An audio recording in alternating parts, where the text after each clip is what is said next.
Om Namo Bhagavate Vasudevaya. Om Namo Bhagavate Vasudevaya. Om Namo Bhagavate Vasudevaya. We are starting a new chapter of the Bhagavad Gita as it is, chapter number 3, Karma Yoga, text number 1.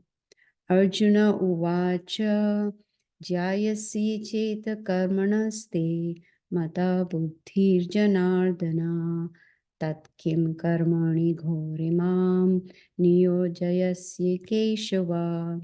Translation and purport by Srila Prabhupada. Arjuna said, O Janardana, O Keshava, why do you want to engage me in this ghastly warfare? If you think that intelligence is better than fruitive work. Purport. The Supreme Personality of Godhead, Sri Krishna, has very elaborately described the constitution of the soul in the previous chapter with a view to delivering his intimate friend Arjuna from the ocean of material grief. And the path of realization has been recommended, Buddhi Yoga or Krishna consciousness. Sometimes Krishna consciousness is misunderstood to be inertia, and one with such a misunderstanding often withdraws to a secluded place to become fully Krishna conscious by chanting the holy names of Lord Krishna. But without being trained in the philosophy of Krishna consciousness, it is not advisable to chant the holy name of Krishna in a secluded place where one may acquire only cheap adoration from the innocent public. Arjuna also thought of Krishna consciousness or Buddhi Yoga or intelligence in spiritual advancement of knowledge as something like retirement from active life and the practice of penance and austerity at a secluded place. In other words, he wanted to skillfully avoid the fighting by using Krishna consciousness as an excuse.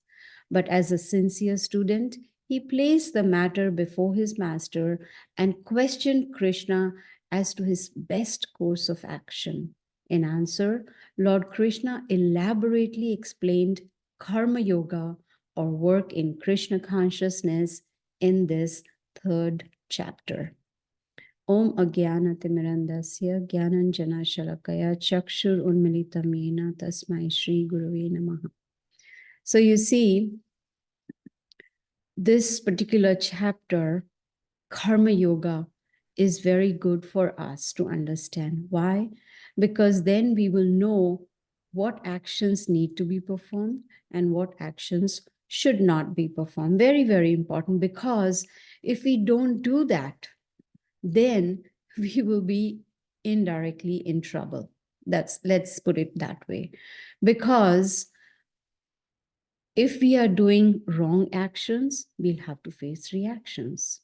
Now, as we go on further in this chapter number 3, we will see how we should be careful, how we should decide, or how we should take guidance, or how we should be trained on doing the right course of action.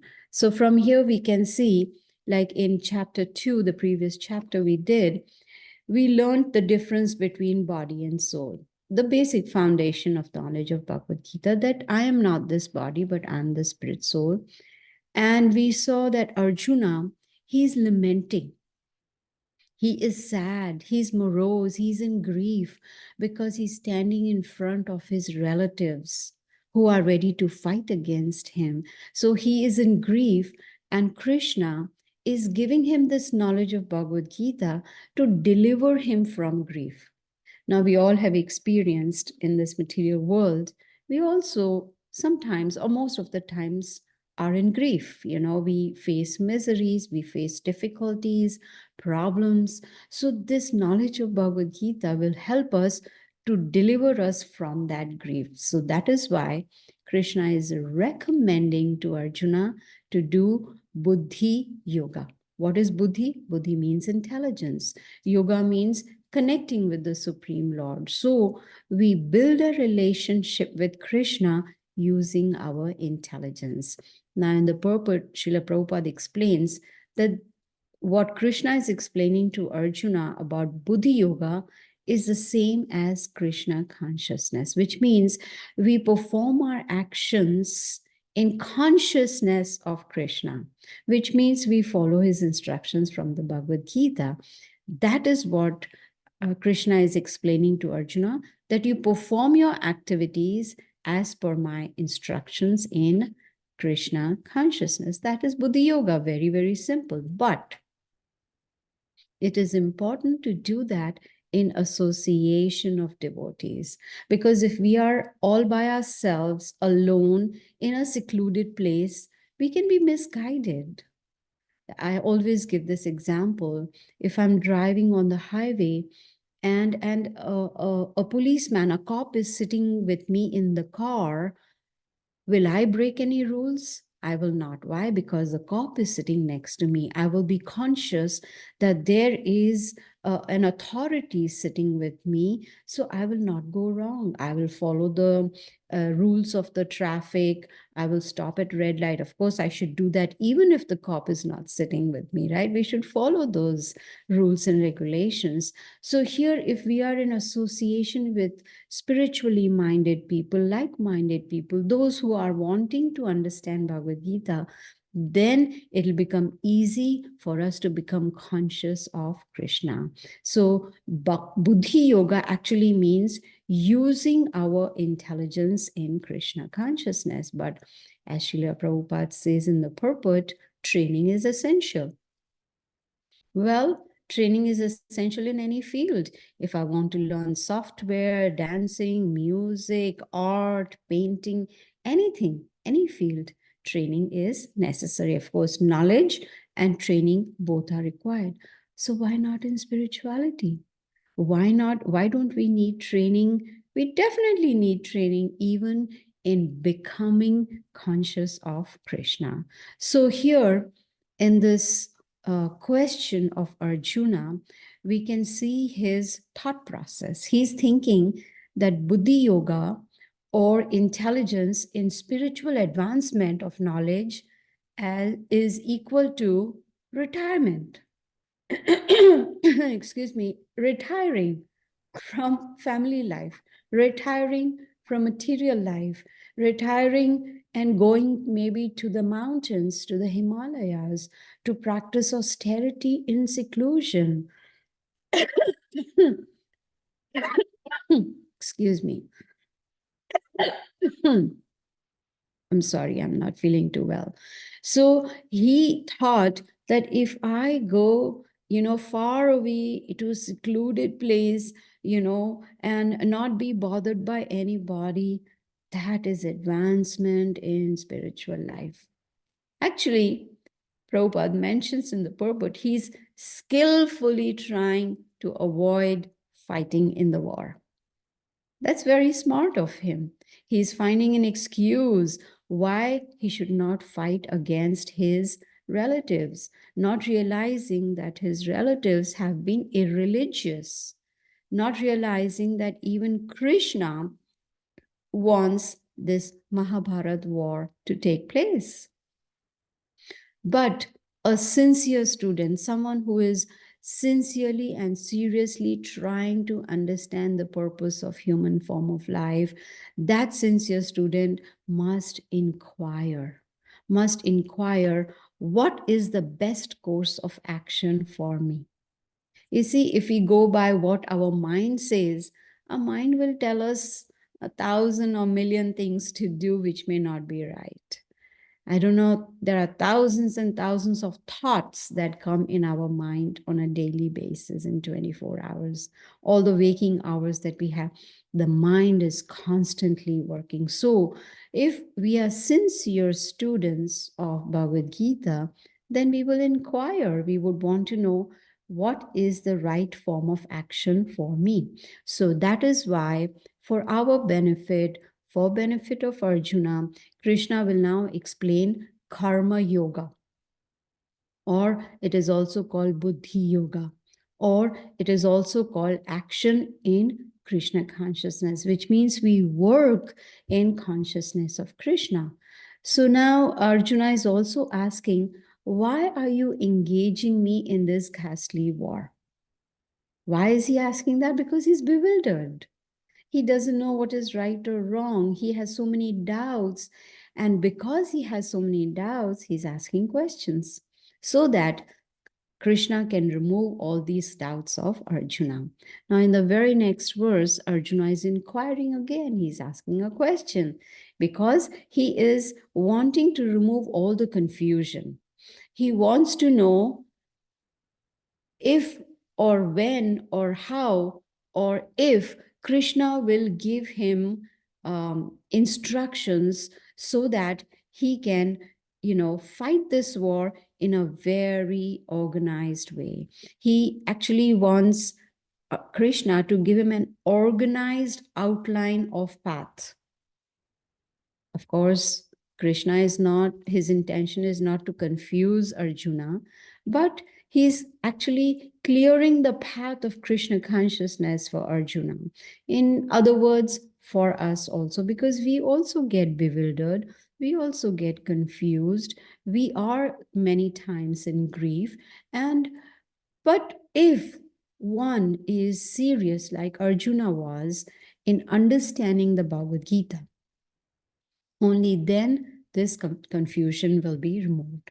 So Arjuna is interested in hearing from Krishna what is beneficial for me. You know, like there is a normal question asked, what's in it for me? What benefit do I get? That is for our personal satisfaction. But here, Arjuna is asking on the spiritual level that I want to know what is beneficial for me so that I can reach my goal. Now, Arjuna's goal should be our goal also.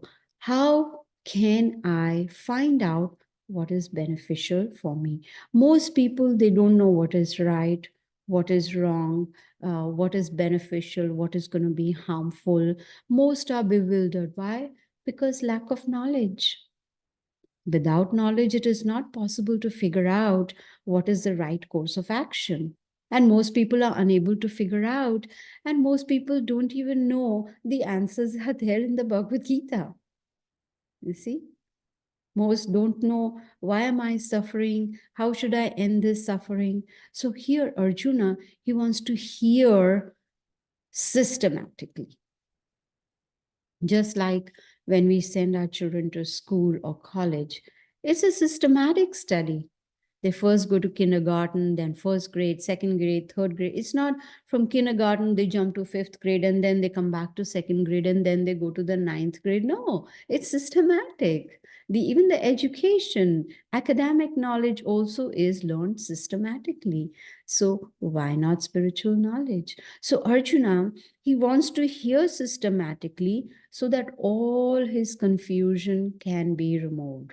And so that he is able to accept this knowledge without any misinterpretation. This is very important. We will learn this in chapter 4, the importance of getting Bhagavad Gita knowledge as it is, without any interpretations, without any personally motivated opinions or ideas. No. The Bhagavad Gita should be heard as it is, as Krishna had spoken it to Arjuna. Now, in the very next verse, excuse me, we come to know from Srila Prabhupada in the purport that in the last chapter, which is number 2, Krishna talked about Sankhya Yoga. I don't know if you all remember. He talked a little bit about Sankhya Yoga and Karma Yoga.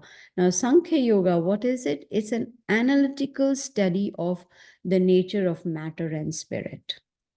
So, Karma Yoga is same as performing actions in Krishna consciousness, which means being conscious of the presence of the Supreme Personality of Godhead, Krishna. Because when we do that, when we perform karma yoga without any attachment, then we get relief from bondage of action, which means, just like there's a saying, every action has an equal and opposite reaction. But if we perform our prescribed duties, if we perform our actions as per the instructions in the Bhagavad Gita, without any attachment to those actions or to those results of those actions, then we will become free from bondage. Then there'll be no more reactions. Then indirectly or directly, we will be leading a karma-free life. So in the purport of this verse, Srila Prabhupada explains that there are two kinds of people. One kind of person is who realizes the self, realizing who am I through speculative knowledge. Speculation. I think, according to me, in my opinion, etc., etc. Whereas there is another person who realizes the self through devotional service, serving Krishna with devotion. Srila Prabhupada had once said, religion without philosophy is just sentiment. So we are doing certain things, thinking it's my religion and, this is what I need to do, but no knowledge, that is just sentiment. And conversely, it's true that philosophy without religion is mental speculation. Because if we are just taking on knowledge, but not putting into practice, then it starts becoming mental speculation. So the purpose of Bhagavad Gita is to understand who am I and what is my relationship with Krishna. Otherwise, one will remain in confusion. One will remain bewildered. One will not understand, who am I? We'll start identifying with the body that I am Gita. No, this body is Gita, but the spirit soul is different, you see. So the purpose of human form of life is to become self-realized. And to do that, one has to start performing devotional service, which means serve Krishna in his consciousness, which means being conscious of him. And then automatically there's going to be purification. And this verse talks about nishtha. Nishtha means, firm faith. Faith is important. Don't we have faith in everything that we do? Like, if I want to go to India, I buy a ticket, an airplane ticket to India. I have faith in the airline that I'm going to their website. I'm going to give money. I'm going to book a ticket. And this particular airline will take me from destination A to B. That faith is there. So why not have faith in the words of the Supreme Lord? And this faith, it can become more firm if we take on knowledge in association of devotees. Because if we are just trying to, become spiritually enlivened all by ourselves with, in seclusion, it will not last for very long. Because the mind is very chanchal. It is flickering. And before we know, we will forget what is the goal of my life. Because we are in seclusion, we are not in association with spiritually minded people. So from these verses, we can understand Krishna is trying to explain to Arjuna that there has to be a goal in life. One has to first of all understand, who am I? And what is my relationship with the Supreme Lord? You see, when we perform actions in consciousness of Krishna, which means be conscious, like for instance, excuse me, that a thief is, wanting to steal something. So that thief knows from within, the super soul is letting him know stealing is a sin. There's going to be punishment. But still, that thief is going to disregard. that instruction and would want to still go ahead and steal. Why? Because the mind is not under control. You see, so the mind needs to come under control. And when we start practicing, performing our actions based on instructions from Bhagavad Gita and remaining conscious of Krishna, that yes, there is a Supreme Lord. I am just a spirit soul. My relationship with the Supreme Lord Krishna is as an eternal servant. Jivera Swarup hoy, Krishnera Nitya Das. That is our Swarup, our constitutional position. Krishna's eternal servant. You see, and to be able to start performing devotional service, which is very beneficial for us, which is actually a direct process. The best thing is to start with mantra meditation. When we start doing mantra meditation, chanting the holy names on a regular basis, then automatically we will start following the goal, the purpose of human form of life. Now, verses 4 through 9, excuse me, verses 4 through 9, Krishna is explaining the active nature of the soul. Let me give you an example. Say there is a dark room. It's all closed. The door is locked. Windows are locked. And I am sitting in that dark room on a chair. What do you think I can do? All by myself. For how long can I sit in there all by myself? Nothing to do. I can't hear anyone. I can't see anybody. There's no food to eat. I can't walk. I can't go anywhere. What can I do? Nothing. And what will be my state? I'll go crazy. Because the nature of the soul is to be active. We want to be active. We want to be walking, talking, doing work, seeing, hearing, smelling, eating. That is the nature of the spirit soul, to be active.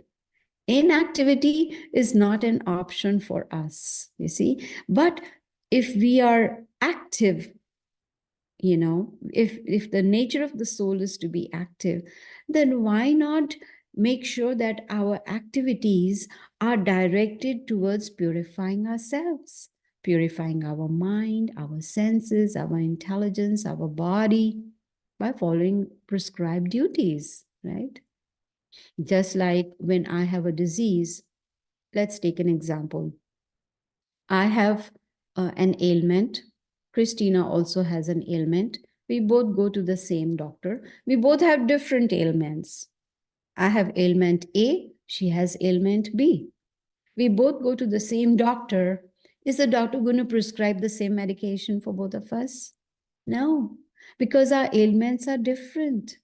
So it's important to have an authorized, a certified doctor who can diagnose and then give a prescription, prescribe the medication. So the same way here we can see Krishna is the spiritual doctor of Arjuna and of us also. And so he's giving us a prescription that in this age of Kali Yuga, the best process of devotional service, the best way to reach the goal of human life is to do, first of all, mantra meditation. So when we approach a bona fide spiritual teacher, that teacher can guide us and let us know what is our prescribed duty. Because unless we follow that path, it will not be possible for us to become detached. Many people, they think, oh, I'm fed up of my spouse. I'm fed up of my children. I'm fed up of my job. I want to leave everything, renounce everything, and go to the forest. Is that the solution? No. Because wherever we go, our past karma is going to come with us. So whatever we are destined to suffer, we will suffer, whether we stay in place A or place B or place C, it does not matter. You see? So renunciation is good Only when one is completely purified, which means the senses are under control, the mind is under control, intelligence is sharpened with knowledge. You see, there is a person has realized oneself and is completely pure. Then renunciation is beneficial, because without purification of the heart, there's going to be no success at all. A person will fall down. Srila Prabhupada says, then that fallen person will be a disturbance to the society because someone who is not renounced is pretending to be renounced. And that is not good for the society.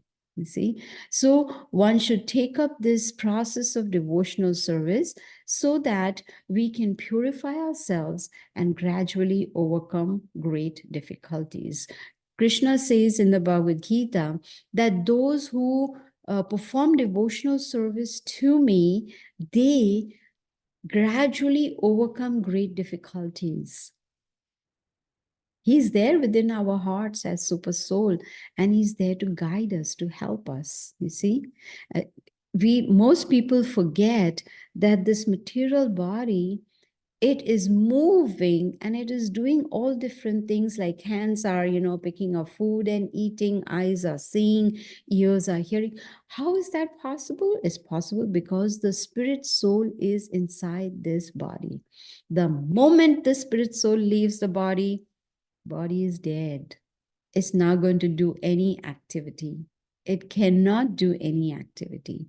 And there was a scientist by the name Harry Monson.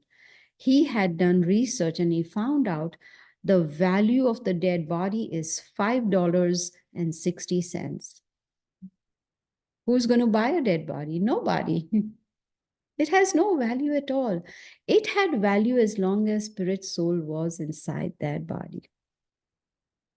That is the difference between body and soul. So the soul should be engaged in activities of Krishna consciousness, which means devotional service, because when we are in this material world, when we were born in this material world, when we live in this material world, what happens is we come in contact with material energy, and then we acquire certain modes of material nature, like goodness, passion, ignorance, depending on what is our association. Who do we talk to? Who do we associate with? Who are our friends? What is, the level of consciousness of our family, relatives, friends, society? Based on that, we acquire different modes of material nature. And that we will learn more in detail in chapter 14. But it is important to understand that association plays an important role. Like they say, you are known by the company you keep. So for instance, if I am friends, or if I'm associating with someone who drinks a lot, I don't drink, but I associate. So when someone will see me with that person, what is the first thought that will come to their mind? I'm also drinking. Even though I may not be, but it is the matter of association. So it is necessary that we are careful of our association. At the same time, we engage in our prescribed duties as given to us in scriptures like the Bhagavad Gita. You see, in chapter 2, last chapter, we heard Krishna is telling Arjuna that please do your prescribed duty. This prescribed word is very, very important. We should not try to think, oh, my duty is to finish school, to finish college, to get married, to have children, to have a bank balance, and that's my duty. That's not just duty. We need to go for prescribed duty. And for prescription, we need to approach a bona fide spiritual teacher. We need to act as per given instructions given in the Bhagavad Gita in a detached mood. Because the moment we will start getting attached, like we learned in last chapter, when the senses come in contact with sense objects, there is attachment. And when there is attachment, there is a desire to acquire that object. And when we are unsuccessful in acquiring that, then we become angry. and anger leads to bewilderment of memory. Intelligence is lost and a person falls down. This is what we learned in a bunch of verses in chapter number 2. So, if we start performing actions as per our prescribed duties in a detached mood, not get attached to sense objects, and also take on knowledge, then we will be able to be on the right path. In verse number 6 of this chapter, Krishna says that we should be careful that we don't pretend and we don't associate with pretenders. Because, there are many pretenders who make a show of meditation, who make a show of performing austerities, but their mind is dwelling on sense objects. Like, I'm sitting down for meditation and I'm like, really seriously sitting and doing meditation. But it's possible the mind has already gone somewhere else. Maybe it's gone to a beach. Let me go enjoy the beach. But where is the meditation? Right? So it's very, very important that we should not be a pretender and also be conscious or alert that our mind is not dwelling upon sense enjoyment. Because according to Krishna, pretenders are cheaters. So we need to be very careful. Even there might be a pretender who is pretending to have a lot of knowledge, a lot of spiritual knowledge, pretending to be a guru. You got to be very, very careful. In chapter 4, we will understand the importance of hearing Bhagavad Gita as it is from a bona fide teacher. Then there's going to be some value. Then there's going to be purification of the heart. Otherwise, the mind will there will be hearing, person will be hearing, but the mind is thinking of how to enjoy the senses. And according to Krishna, that is delusion. And such a person is not qualified to get the mercy of the Supreme Personality of Godhead. So, in other words, in verse number 6, Krishna is advising Arjuna that, there is an attached renunciate and there is a detached householder. In other words, those of us who are married, they are considered householders. So the householders should perform their prescribed duties, but should be detached, not attached to enjoying the senses. Since how many lifetimes we have tried to enjoy, even in this particular lifetime, we have tried to enjoy and enjoy and enjoy. Have we really enjoyed? If we had really enjoyed, that enjoyment would not be temporary, right? In chapter 17 and 18, we'll hear where Krishna says happiness, which has a beginning and an end, is not good happiness. It's temporary. Once the happiness is gone, then we are back to square one, sad again. Then in verse number 7, Krishna describes the dutiful householder is better, which means again following the instructions given in the Bhagavad Gita. We need to execute the purpose of life and become free from bondage. What is the bondage? Bondage of being in this material world. We are spiritual beings having a human experience. We are not human beings. We are spiritual beings. We belong to the spiritual world. But right now, we are in a material body in the material world. You see? So our position is to go back to our original home, which is the spiritual world, which is permanent, which has no miseries whatsoever. It's like fish out of water. We take the fish out of the water and we may want to give that fish $1 million home, a Jaguar to ride in, a lot of food to eat, a lot of opulence. Is the fish going to be happy? No. Fish would want to go back in the water because that is where it's its position. That is our situation. We are fish out of the water. We are from the spiritual world, are in material world. We are like fish out of the water. So Srila Prabhupada explains in the purport that we should execute our purpose of life and become free from this bondage of this material life and go back to the spiritual world. Now, to do that, besides mantra meditation, it's important to have regulation in our life. Our senses need to be regulated, and that's necessary for self realization. If a sincere person is trying to follow the Bhagavad Gita, Krishna says, is far better than someone who is a pretender. In other words, sincerity and seriousness both are required on this path of Krishna consciousness.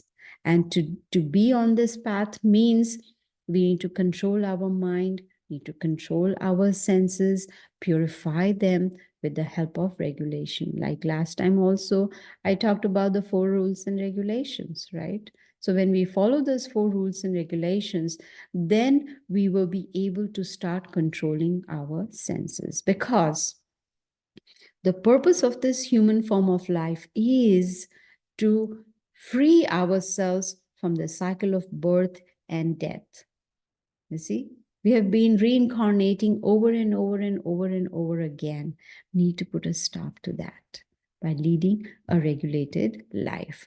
Now, today's last verse that I'm taking is verse number 8, where Arjuna is concerned that by working, he might get attached to that work and he may start developing desires. And that is why Krishna does not want Arjuna to pretend. Krishna doesn't want Arjuna, not only Arjuna, but us also not to pretend. That is why he wants Arjuna to perform prescribed duty under training, under a bona fide spiritual teacher, and not just think that, oh, I better not do any work because I might get attached. No, that's not the right attitude. That's not the right state of consciousness. We must perform our prescribed duty, like we heard Krishna say. The spirit soul is active by nature. We are active by nature. We cannot sit still. We cannot stay still. We need action. So better is to perform prescribed action and not renounce the work. So which means it's just a state of mind, a state of consciousness. Because see, if we don't work, how will we maintain our body and soul together? Who is going to feed us? Who is going to pay our bills? Who is going to pay the mortgage of the house or the rent of the house? We need money to survive. We need food to eat to maintain body and soul together. So that is why Krishna is recommending to Arjuna, don't give up the fight. Don't run away from the battle. You are a warrior. You are a kshatriya. You're a soldier. Your prescribed duty is to fight in this battle, even though your relatives are opposite to you. So work should not be given up. Instead, one should perform prescribed duty.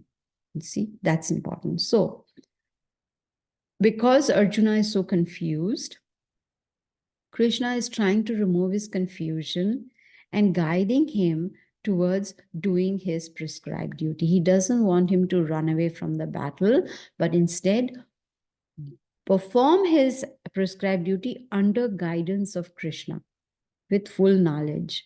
You know, if Krishna wanted, before the war started, when he saw Arjuna is so confused and lamenting and sad, he could have looked into the eyes of Arjuna and boom, all the knowledge would have gone in his head. And he would have been like, wow, yes, now I'm self-realized and I'm ready to fight. But that wouldn't have been beneficial for us, because then Krishna wouldn't have given this knowledge of Bhagavad Gita. Then how would we have understood what is prescribed duty, how the mind works, how to control the senses, what is the purpose of this human form of life? We wouldn't have known. So the summary of all these verses from 1 through 8 in chapter 3 is that we need to perform Buddhi Yoga, which is also Karma Yoga, which is also called working in consciousness of Krishna. That is Buddhi Yoga. Buddhi means intelligence. So we are using intelligence to connect with Krishna. Now, the very next verse is a very important verse, of course, which we will talk about next Sunday, but it'll give us practical tips on how to perform karma yoga, how to perform our actions. In other words, how we should work. Now, one may say, I know how to work. No one needs to teach me how to work, but it's important in what consciousness we are working. So in other words, we have done the little bit of theory part. Now, in the next verse, Krishna will give the practical part of performing actions, because practicals are very important for self-realization. So Krishna has so far emphasized the importance of controlling the mind and the senses to perform prescribed duty using the intelligence, which is Buddhi Yoga. And it's not just that knowledge is sufficient, but we need to also purify our mind and senses. And that is very easy to do when we perform mantra meditation. This is how we will be able to become self-realized, you see. So as always, we will chant a little bit today. We'll chant maybe 10 times the Maha Mantra, and all of you can, chant at home, possibly on a daily basis. That'll be really, really beneficial. So let's just chant the Maha Mantra 10 times. Please chant with me. Hare Krishna, Krishna Krishna, Hare Hare, Hare Ram, Ram Ram, Hare Hare. Hare Krishna, Krishna Krishna, Hare Hare, Hare Ram, Ram Ram, Hare Hare. Hare Krishna, Krishna Krishna, Hare Hare, Hare Ram, Ram Ram, Hare Hare. Hare Krishna, Krishna Krishna, Hare Hare, Hare Ram, Ram Ram, Hare Hare. Hare Krishna, Krishna Krishna, Hare Hare, Hare Ram, Ram Ram, Hare Hare. Hare Krishna, Krishna Krishna, Hare Hare, Hare Ram, Ram Ram, Hare Hare. Hare Krishna, Krishna Krishna, Hare Hare, Hare Ram, Ram Ram, Hare Hare. Hare Krishna, Krishna Krishna, Hare Hare, Hare Ram, Ram Ram, Hare Hare. Hare Krishna, Krishna Krishna, Hare Hare, Hare Ram, Ram Ram, Hare Hare. Hare Krishna, Krishna Krishna, Hare Hare, Hare Ram, Ram Ram, Hare Hare. So you see, it's very, very simple. There are 108 beads in this whole mala. And if we chant this Maha Mantra 108 times, it takes about 8 to 10 minutes. So it's my very humble request. Please, all of you, chant if you're not chanting. And if you're chanting, then please increase your chanting so that we can purify our mind and our senses. So I'm going to end now at verse number 8. If anyone has any questions or comments, you're very welcome to ask.